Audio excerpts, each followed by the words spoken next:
Hey guys, Andrew here today, going to share with you how I bought my first rental property at the age of 24. And I see a lot of people kind of making the mistake of trying to get in the market, but not kind of being realistic with the goals that they have for real estate in the beginning. And I want to make sure that you guys understand, like, it takes, for me anyway, it took from step 1 to step 2, step 3, step 4. It wasn't like I wasn't starting at step 4 with a big fancy house or anything special like that. I started at step 1 at the bottom and continually built on my portfolio over time. So I just want to kind of share how I got in the market, how I got started, kind of temper those expectations for some people. Like, you have to sacrifice sometimes getting there too. It's not an easy thing to do. You have to kind of put some of your pride aside and say, hey, this is my forever house, but we'll get to that in this video here. So I want to share the story with you.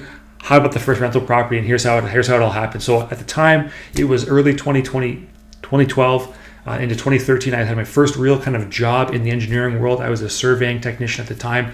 I was making about $36,000 a year, which wasn't a lot of money back then. I've considerably increased my salary since then, just through hard work and taking on more tasks. But anyway, back then I was making $36K a year, which is roughly take home after tax, you're looking at about $3,000 a month, let's call it, maybe a little bit less than that. And what I wanted to do was just to buy a house in the summer of 2013 that I could actually potentially maybe rent out to a friend of mine. I didn't want to pay rent somewhere else. I didn't want to kind of throw my money away, because at the time in Canada, here near Toronto and St. Catharines, where I am, houses were affordable still. Let's say that, affordable. Not what they are today, but they're kind of slowly coming back to that with the kind of real estate corrections that we're seeing. But it was an affordable time to get in for me. But I still wasn't able to buy the house of my dreams. That's like not a reality thing. I wanted the guy get a starter home, and that's what I was looking for. And I decided, like, I have my budget of, okay, I can afford kind of anywhere from 100 to 125 is like my max, and that's all I could afford. And at that time, the houses that I was looking at, they were not spectacular. They were not done to the nines. A lot of them were starter homes with a lot of work needed, and I was okay with that. I wasn't going to like go buy a mansion day one. I knew that wasn't realistic with only having $6,000 as a down payment. Like, I need to find a house I can afford. And in Canada, you have to have a 5% down payment for your provincial residence. So you had to have, if you were going to buy a $100,000 house, you need to have $5,000 down. If you're going to buy a $200,000 house, you have to have $10,000 down, and so far and so forth. So today, with like $500,000 being the minimum for a lot of houses that I see that people wanting to buy, you need about $25K, and then you have to get the rest through a mortgage. But you also have to qualify for the mortgage rates and have the amount of income and your debt levels match up with the mortgage broker. Anyway, what I knew that I wanted a house that I had at least 2 bedrooms, so I could rent one of them out to a friend. And I had a friend of mine at the time that was actually looking to kind of move in with me, and I didn't really know anything about being a landlord at the time. I just wanted to kind of have this idea of, if I can buy a house and use it as an asset and rent it out and kind of have the house pay me a little bit, that's a good thing. I see it all the time in business. Like, if you have a service and a product and you're selling it and you make some money off it, it becomes an asset to you. So I wanted my house to be an asset, not just something that kind of sucked money every month. So I wanted that to be number one. And I wanted to be in a okay area of town, because back then when I was a young kid, all I knew about real estate was basically that location matters. And I learned a lot more since then in the 10 years since then. But you need to have a good location, because it eliminates a lot of issues with bad tenant selection. If you have a nicer house in a nicer area, there's usually better schools around there. People are always looking for good schools for their kids.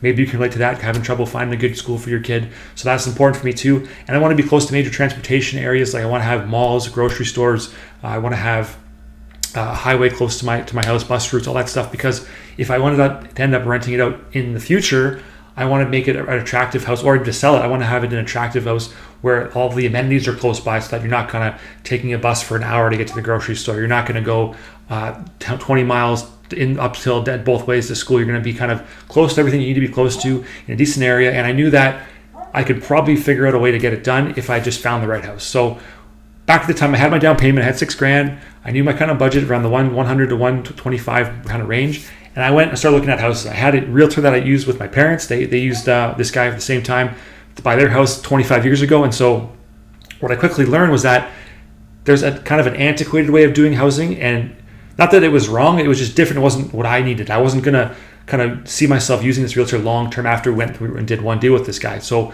he did a great job for the first house, but I knew that I wanted someone kind of my age and kind of seeing the way the world was through my eyes. And this was kind of a little bit of an elder kind of statesman, been around the area for 25 years and just did a good job, but not what I wanted to keep using long term. But we went through probably about 25 properties, and they were all dog shit. They were terrible. And I mean, like there was the one like I called the death house. There was one it was a triplex, and it was great because in a triplex you can have someone renting the top, the middle, and you can live in one of the other units, maybe in the bottom. But this one, the basement unit was all pitch black. There was like a big snake tank down there. They were keeping spiders down there. Not my thing. It kind of just felt dungy, moldy, smelly, and I called it the death house because I didn't want anything to do with it. I thought like someone could have been literally buried here. That's what it felt like walking in the door.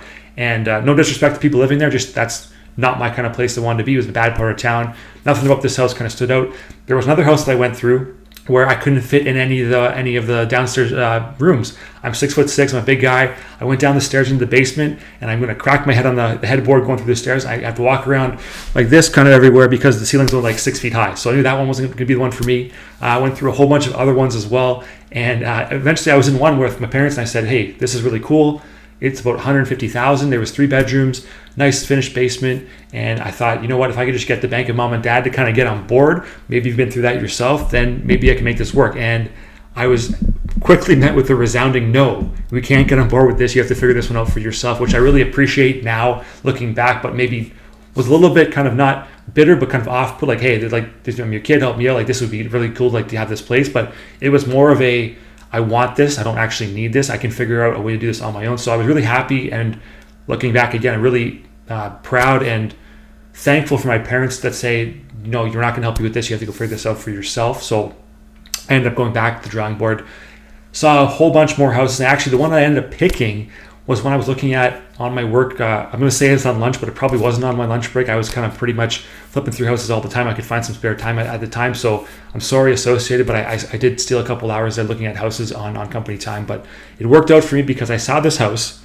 and this thing was a 3-bedroom, 2-bathroom, like old school, 100-year-old property, kind of middle of St. Catharines, right by the highway, right by the QEW. And there wasn't even any pictures. No pictures online at all for this house. So it was just like, I wanted to go see it, sight unseen, like, what is this mystery house? Maybe that's why they didn't do it. I don't know. It's probably because they're actually lazy, because the house was in pretty shitty condition, but I wanted to see what the house was about. It was kind of central St. Catharines, not too far away from where I grew up. So I kind of knew the area a little bit. It wasn't the best area. The schools there wasn't the best, but it was close to transportation, close to big box stores, and there was enough room that I could potentially rent it out to roommates. So it checked a few boxes for me.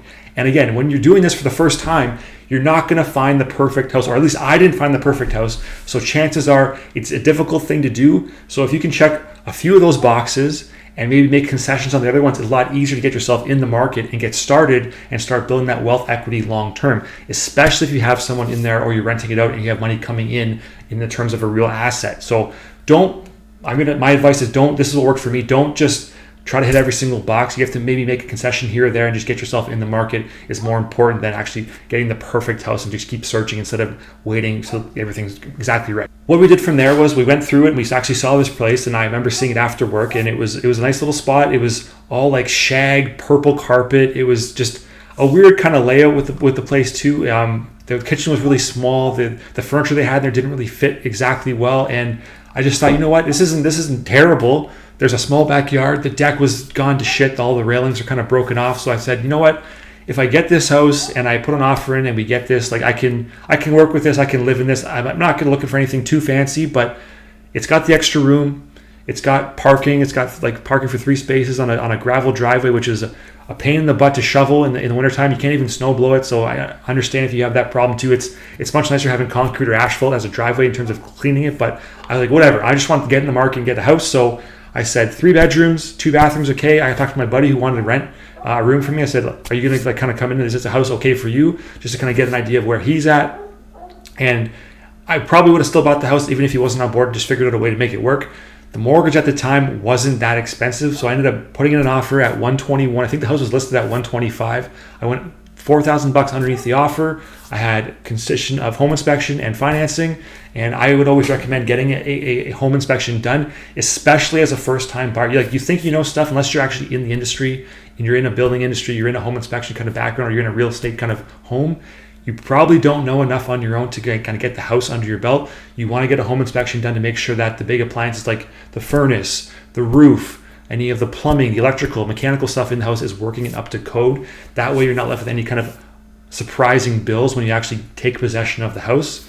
And you can kind of go back and forth. If those issues do pop up, you can go back and forth with the seller and kind of maybe chop down some of the price that you're offering in effort for the seller to take care of those problems. Now, what I would recommend doing, and what I've done in the past, is that if you do find these issues as a first-time home buyer, I would not recommend you letting the seller take care of them.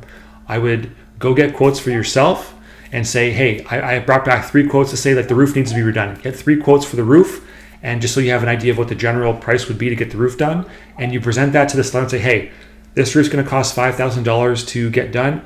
I want you to knock $5,000 off of the price of the house, and that way you're gonna get the house for a little bit cheaper, and you can make the repair when you have the money and you have the time, and you're not going to go back to them and say you guys make the repair, because they might not use the best quality contractor because they want to offload the house as quickly as they can.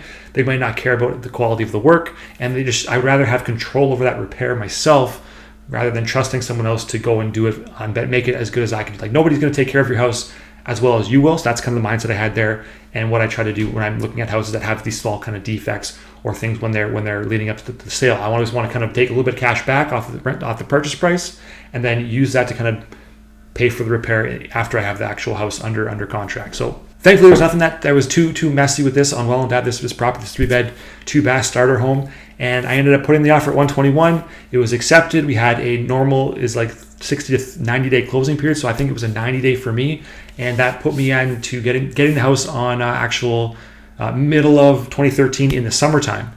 And talk about kind of a high, like an emotional high, the first time you buy a property. It feels great. So on top of actually getting this property under contract and having my first actual home that I could call my own, I was also going to live with my friend who was a great university pal, and we're still pals to this day, and he was going to pay a little bit of rent to me. And I remember the mortgage ended up being about $550 a month, and rent for him was about $400, $425, something like that. And so I was getting a good chunk of that in rent from him. So I was basically paying like $100, $150 a month for the mortgage, which allowed me to kind of accelerate my growth and build equity quicker in the property because I had help paying down the mortgage through somebody else. I'm not saying you have to do that. I'm just saying this is what's known as house hacking. If you can turn that primary residence for yourself and have it generate cash flow for yourself some way, it becomes an asset versus a straight liability. And you've probably heard the term like the house is the best investment you can ever make. And that's because you're consistently paying down the mortgage on the house through the mortgage payment, and you're building equity that way. But if you can accelerate that and have it generate extra income for you, you just build equity that much faster, which I think is something that some people may not understand. So if you have an extra room you want to rent out on Airbnb, if you have a big garage that's detached that you can maybe rent out as like a workshop for a contractor or just someone to do woodworking, if you want to have someone maybe rent out your driveway, if you want to have them park a couple campers on your driveway or park some cars on your driveway under the cloth, whatever, just figure out ways to make use of your property and get a little bit more value out of it. And it comes with a little bit of work, for sure it does. And like some people aren't willing to do that work, and if that's you, that's cool. Like I don't like say anything bad about that. But if you want to get ahead financially and kind of build this wealth for yourself, do the little things, do the extra little bit of work. Go see a little bit more housing. Go to different mortgage brokers and get a better rate on your mortgage. Right, the interest rate matters because you're paying more over the lifetime of 25 years if you're getting a better rate.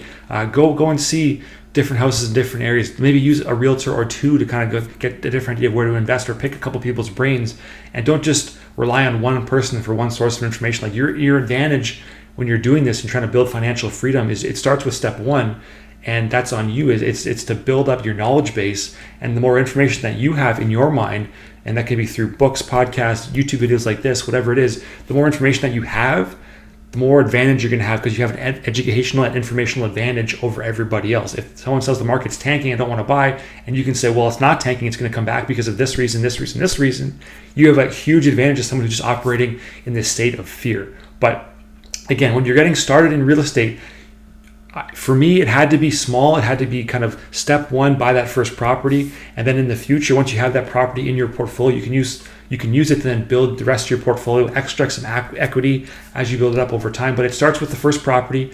It starts getting in the actual game, getting skin in the game, as they call it. And you're not going to get the perfect property likely on day one. It might feel kind of like you're kind of starting behind the eight ball with a small little thing that you don't actually care about. But take care of your property, invest some money and time into it, and it will treat you well as you kind of go and scale and use it to build the rest of your portfolio. So I hope this is kind of an insight to like how you can get started with your own property, and that's based on what I did. Like I'm not this super kind of successful investor yet. I'm trying to get there, but I'm still kind of building my portfolio, building my net worth up over time. I've got a few properties, I've got some stocks, I've got some crypto, and this is just how I got started, what worked for me. So if you got some value to this, great.